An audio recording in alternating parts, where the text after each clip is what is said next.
Hi friends, स्वागत है आप सभी को दीक्षा क्लासेस स्टडी के इस YouTube चैनल पे। तो आज की इस वीडियो में हम चर्चा करेंगे इतिहास किसे कहते हैं। तो देखिए, इतिहास को समझना हो या किसी भी वर्ड को समझना हो तो सबसे पहले 3 कार्य कीजिएगा। किसी भी वर्ड को अगर आपको समझना हो तो आज मेरी बात को याद रखिएगा। सबसे पहले क्या करेंगे, किसी भी शब्द को समझना हो तो उसको तोड़ेंगे, उसके बाद जोड़ेंगे, फिर बोलेंगे। ठीक है, तो हमने क्या किया, इतिहास को तोड़ दिया। तो इतिहास को आप लोग हिंदी व्याकरण पढ़ते होंगे तो उपसर्ग प्रत्यय में आपको बताया जाता है कि ऐसे स्थान से जोड़िए, उसको तोड़िए जहां से उसका अर्थ निकले। ठीक है, तो हमने क्या किया, इति प्लस हास को तोड़ दिया। तो तोड़ने के बाद निकल गया क्या हमारा, इति मतलब होता है बीते हुए, हास मतलब होता है कथा। तो ठीक है, हम इसको पहले तोड़े, उसके बाद फिर जोड़ेंगे तो क्या निकलेगा, इतिहास हो जाएगा। और उसके बाद बोलेंगे तो कहने का मतलब इति प्लस हास यानी बीते हुए कथा, कथा में या कहानी कहिए तो बीते हुए कथा को क्या कहते हैं, इतिहास कहते हैं। ये आपका क्लियर हो गया। अब दूसरा परिभाषा में एक परिभाषा लिखा हूं जी, व्हाट इज हिस्ट्री यानी इतिहास किसे कहते हैं। ये तो हम समझ गए, इस शब्द से समझ गए कि इतिहास क्या होता है। लेकिन अब एक परिभाषा समझते हैं।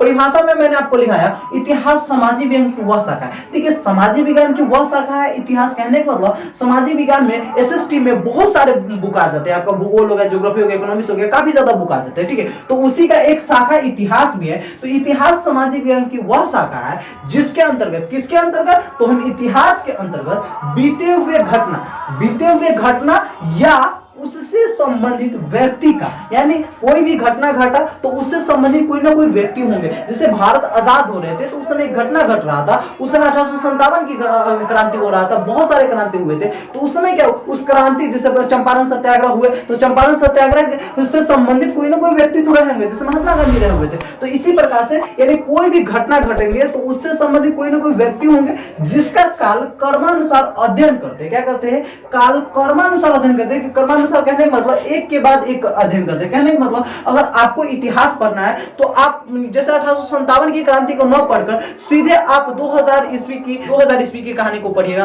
तो क्या समझ में आएगा, नहीं समझ में आएगा। इतिहास कह रहा है कि काल कर्मानुसार पढ़िए तब आपको समझ में आएगा। इतिहास एक कहानी है। ठीक है, तो कहानी को हम शुरू से पढ़ेंगे तभी जाकर हमें अच्छी तरीके से समझ में आएगा, अन्यथा समझ में आने वाला नहीं है। ठीक है, तो यही कह रहा है कि इतिहास सामाजिक विज्ञान की वह शाखा है जिसके अंतर्गत हम बीते हुए घटना हो या उससे संबंधित कोई व्यक्ति का काल कर्मानुसार अध्ययन करते, कहने का मतलब पढ़ाई करते हैं, पढ़ते हैं, उसे हम क्या कहते हैं, इतिहास कहते हैं या इतिहास कहलाता है। यह आपका क्लियर हो गया? तो क्लियर हो गया तो कमेंट बॉक्स में लिखेंगे यस सर हो गया।